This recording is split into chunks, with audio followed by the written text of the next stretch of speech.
Cross માં તમે ઉભા રહો, તમારા ફોટો આવે. આ બાજુ જતો રહો દાદા.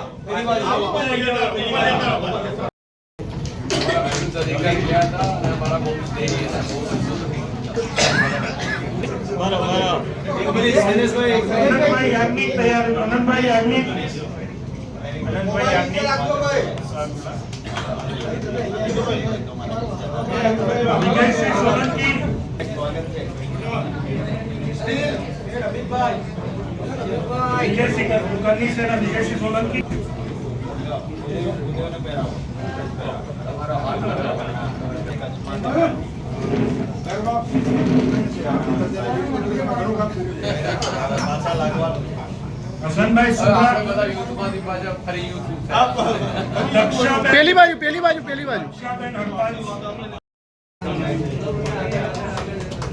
મુકેશભાઈ ભાનુશાલી,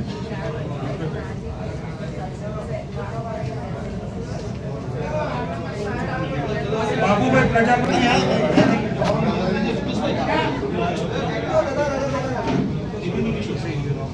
રહુભા મનુભા,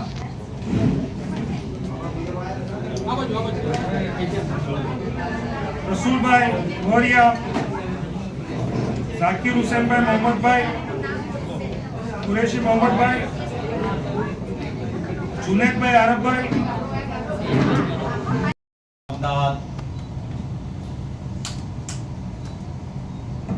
અમદાવાદ શહેર કોંગ્રેસ સમિતિના પ્રમુખભાઈ શ્રી હિંમતસિંહભાઈ પટેલ, વિધાનસભા કોંગ્રેસ પક્ષના ઉપનેતા આદરણીયભાઈ શ્રી શૈલેષભાઈ પરમાર,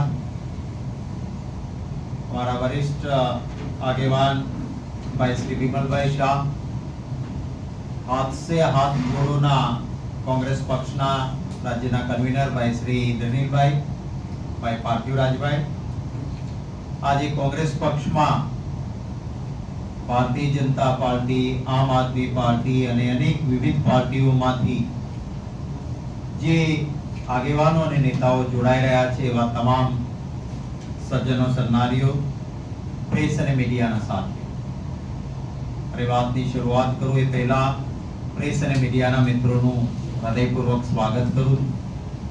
આમ તો જનરલી રવિવારે મેં તમને હેરાન નથી કરતા, પરંતુ પાર્લામેન્ટ શરૂ છે અને ગઈકાલે અમારી પોલિટિકલ અફેર્સ કમિટીની મીટિંગ દિલ્હી ખાતે હોવાના કારણે આજે પ્રેસ અને મીડિયાના મિત્રોને પણ અહીં આમંત્રિત કર્યા છે. એક જવાબદારી મળ્યા પછી મેં આહવાન કર્યું હતું સમગ્ર ગુજરાતમાં કે સત્તા પડાવી લેવા માટેનો સંઘર્ષ નહીં, એક સેવાની સાધના, ગુજરાતીઓના હિતમાં કામ કરવા માટે એક પ્રયત્ન કરવો છે અને એમાં તમામ ગુજરાતીઓનો સાથ, સમર્થન અને સહયોગ મળે અને કોંગ્રેસ પક્ષમાં આવો અને જોડાઓ, આવું જે આહવાન કરેલું એને ખૂબ સારો પ્રતિસાદ સમગ્ર ગુજરાતમાંથી મળી રહ્યો છે. ખૂબ ખૂબ હૃદયપૂર્વક આભાર માનું છું. આજે મને આનંદ છે કે જ્યારે અમે એક સકારાત્મક એજન્ડા સાથે આગળ વધી રહ્યા છે ત્યારે રાજકીય જુદા જુદા પક્ષોના અંદરથી રાજીનામાઓ આપીને એ પક્ષોને છોડીને કોંગ્રેસ પક્ષમાં ઉત્સાહભેર અનેક આગેવાનો અને કાર્યકર્તાઓ જોડાઈ રહ્યા છે. જેમ દૂધમાં સાકર ભળે એમ એ કોંગ્રેસ પક્ષમાં સાથે મળીને કામ કરી રહ્યા છે અને નવા મિત્રો પણ એ જ રીતે જોડાઈ રહ્યા છે. એમનું ખૂબ હૃદયપૂર્વક સ્વાગત કરું. મને આનંદ છે કે આજે કોંગ્રેસ પક્ષમાં અખિલ ભારતીય વિદ્યાર્થી પરિષદમાં જેઓ પ્રદેશ કારોબારીના સભ્ય, ભારતીય જનતા પાર્ટીની યુવા વિંગમાં રહેલા સાથી ભાઈ કુલદીપસિંહ સુરી સહિત અનેક આગેવાનો કોંગ્રેસ પક્ષમાં જોડાઈ રહ્યા છે. આમ આદમી પાર્ટીના ફાઉન્ડર મેમ્બર આદરણીય ભાઈ શ્રી આરસી પટેલ એ કોંગ્રેસ પક્ષમાં જોડાઈ રહ્યા છે.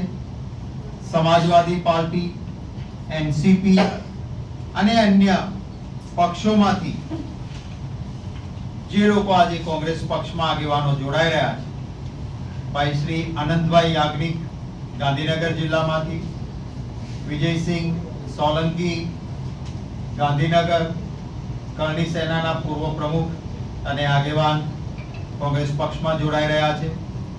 મેં અગાઉ નામ ઉલ્લેખ કર્યો એ રીતે આરસી પટેલ, રામાભાઈ છગનભાઈ પટેલ સાબરકાંઠા જિલ્લામાંથી નિવૃત્ત પોલીસ ઇન્સ્પેક્ટર, આમ આદમીના ફાઉન્ડર મેમ્બર, આપના ઇન્ચાર્જ અમદાવાદ શહેર, પૂર્વ પ્રમુખ દહેગામ વિધાનસભા, પૂર્વ પ્રમુખ મણિનગર વિધાનસભા એ આમ આદમી પાર્ટી છોડીને કોંગ્રેસ પક્ષમાં જોડાઈ રહ્યા છે.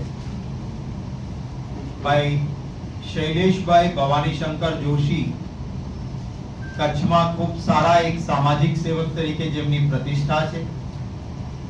પૂર્વ પ્રદેશ પ્રમુખ રાષ્ટ્રીય મજદૂર પાર્ટી, પૂર્વ પ્રદેશ મહાસચિવ કમ પ્રવક્તા સમાજવાદી પાર્ટી, એનસીપી ના કોઓર્ડિનેટર તરીકે રહ્યા છે, તે આજે કોંગ્રેસ પક્ષમાં જોડાઈ રહ્યા છે.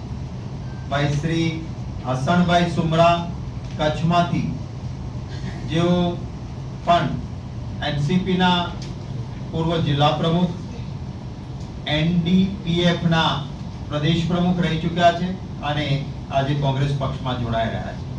તક્ષાબેન હરપાલભાઈ બારોટ કચ્છ ભુજથી, તેઓ પણ આજે કોંગ્રેસ પક્ષમાં જોડાઈ રહ્યા છે. રામજીભાઈ દાફડા પ્રદેશ મહામંત્રી મજદૂર પાર્ટી કચ્છ ભુજ, મુકેશભાઈ ભાનુશાલી કચ્છમાંથી, બાબુલાલભાઈ પ્રજાપતિ, કાનજીભાઈ વિરાજી વણજારા, ભાઈ શ્રી અજુભાઈ માનસીભાઈ દરાજિયા અને એમના સાથે અનેક આગેવાનો સાથે કાર્યકર્તાઓ આજે કોંગ્રેસ પક્ષમાં જોડાઈ રહ્યા છે. તો તે સંગઠનમાં જોડાયા પછી કેટલી મોટી અસરો પાર્ટીમાં ઊભી થશે એવું લાગે છે આપને? આપણે ત્યાં ગુજરાતીમાં એક કહેવત છે, બહુતંતા બળવંતા. જ્યારે લોકો જોડાય છે એનાથી બળ વધતું જ હોય છે અને મને ખૂબ ખુશી છે કે મેં હાથ સે હાથ જોડો માં સભ્ય નોંધણી કરવાનું શરૂ કર્યું છે. એમાં પણ ખૂબ બહોળા પ્રમાણમાં અમને સહયોગ મળી રહ્યો છે. હજારોની સંખ્યામાં એમાં કાર્યકર્તાઓ જોડાઈ રહ્યા છે, ગુજરાતીઓ જોડાઈ રહ્યા છે અને એનાથી ચોક્કસ એક તાકાત અમને મળી. બાપુ 2024 ને કોઈ તૈયારીઓ? ચોક્કસ ચૂંટણીઓની તૈયારીઓ એ માત્ર ચૂંટણી આવે ત્યારે નહીં, એક સતત પ્રક્રિયા હોય છે.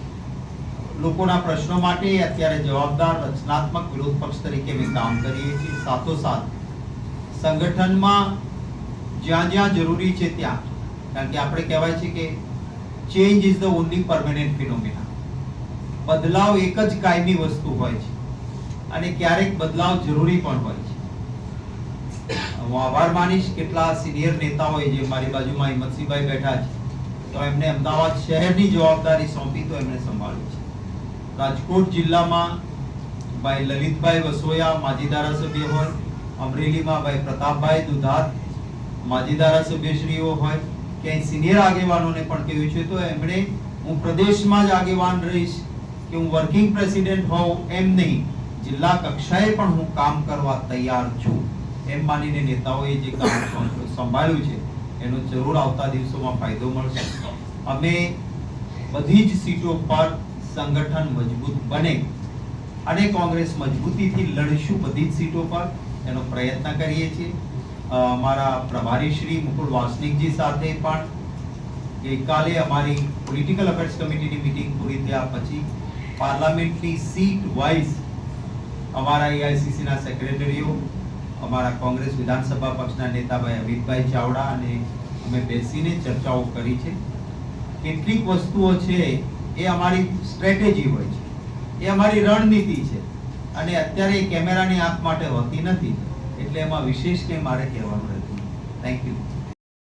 ગુજરાતમાં જે પ્રજાની તિજોરીના નાણાં છે, જે ગુજરાતીઓના હિત માટે, ગુજરાતના વિકાસ માટે વપરાવા જોઈએ, એ ભાઈ મુક્ત ભ્રષ્ટાચારથી અવળા રસ્તે જઈ રહ્યા છે. ક્યારેય એવું નહોતું સાંભળ્યું કે નકલી સરકારી ઓફિસ ઊભી થઈ જાય. ગુજરાતમાં નકલી સરકારી ઓફિસ ઊભી થાય, એમાં પૈસા ચાઉ થાય, બ્રિજ તૂટે, પેપર ફૂટે, એ બધાની પાછળ ક્યાંક ને ક્યાંક ભારતીય જનતા પાર્ટીના નેતાઓ સાથે મૂળ નીકળે. જેને બ્લેકલિસ્ટ કરી હોય એ કંપનીને મોટો બ્રિજ બનાવવાનો કોન્ટ્રાક્ટ એ પાલનપુરમાં અપાય, અને એ જ કંપનીને એ કોન્ટ્રાક્ટ અપાય એ પહેલા કરોડો રૂપિયા ભારતીય જનતા પાર્ટીને ધન સંગ્રહમાં ભંડોળ આપ્યું હોય એવા ઓથેન્ટિક પુરાવાઓ નીકળે. આ ગુજરાત માટે અન્યાય કરતા છે. એક મહેનતકશ યુવાન નોકરીની અપેક્ષાએ બેઠો હોય, પેપર ફૂટે અને એની તમામ મહેનત નકામી જાય, અને પેપર ફોડનારાના મૂળ ભાઈ ચંપાવત અહીંયા બેઠા છે. આરટીઆઈમાં એમણે વિગતો કાઢીને કહ્યું હતું, ભાજપના એક મિનિસ્ટર સુધી એના મૂળ પહોંચ્યા એમ હતા. મંત્રીના પીએ સુધી જઈને તપાસ અટકે અને ઉલટાનો આરટીઆઈ કરનાર સામે કેસ થાય, પછી કોર્ટ એમને નિર્દોષ છોડે. આ પ્રકારની ભારતીય જનતા પાર્ટીની પ્રવૃત્તિ ચાલી રહી છે. ત્યારે હું આભાર માનીશ ગુજરાતના તમામ ભાઈઓ બહેનો અને યુવાન સાથીઓનો કે અમને એક સમર્થન, પ્રેમ અને આશીર્વાદ મળી રહ્યા છે. એક સકારાત્મક એજન્ડા સાથે ગુજરાતના હિતમાં કામ કરવું છે, અને એમાં જે મિત્રો આજે જોડાયા છે એમનું હું હૃદયપૂર્વક સ્વાગત કરું છું. હું ભાઈ શૈલેષભાઈને અને હિંમતસિંહભાઈને કહીશ કે આપણે કંઈક સંબોધન કરે, એ પછી આપના કોઈ સવાલો હશે તો એનું સ્વાગત રહેશે, અને જે મિત્રો પછી જોડાઈ રહ્યા છે એમને અહીંથી ખેસ પહેરાવીને પક્ષમાં અમે સન્માનપૂર્વક શામેલ કરીશું. ભાઈ ઇન્દ્રનીલ